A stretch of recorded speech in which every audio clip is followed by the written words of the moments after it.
Jaki był pomysł Śląska dzisiaj na ten mecz i co sprawiło, że tak szybko straciliście 3 gole? Prišli sme sem s tým, že odohráme dobrý zápas, že zabojujeme o 3 body, že ale realita bola iná. Myslím si, že zápas ovplyvnila prvá bramka. Keby bol Flavio za stavu 0-0, strelil našu bramku, že by sme sa dostali do vedenia, tak by sme dostali Poznaň pod menší tlak, pod presiu, ale žiaľ, dostali sme gól po vlastnej chybe, no a domáci sa dostali na koňa, vychádzalo im všetko, dali rýchly druhý gól a prakticky tú hru si kontrolovali, mali šance na lepší výsledok. Myslím si, že v tých prvých 20 minút sme nezvládli a to bol zlomový okamih. Myslím si, že tá prvá šanca, kedy sme mohli ísť do vedenia, to bol podľa mňa taký okamih, ktorý ovplyvnil zápas. A co sobie myśleliście w przerwie? Czy wierzyliście jeszcze, że jest coś do zrobienia w tym Ja meczu? som bol v przerve na boisku, takže neviem, čo tréner presne povedal chłopakom.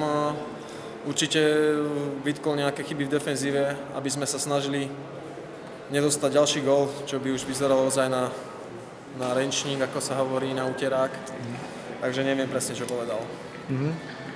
Jak oceniasz drugą połowę i swój występ w tym meczu?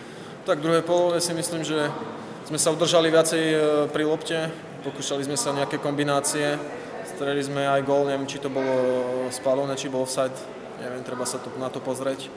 No, ja osobne som sa cítil dobre, ale bohužiaľ za takého stavu sa ťažko hodnotí niečo pozitívne. Już za 3 dni kolejny mecz z Górnikiem. Trzeba będzie szybko zapomnieć.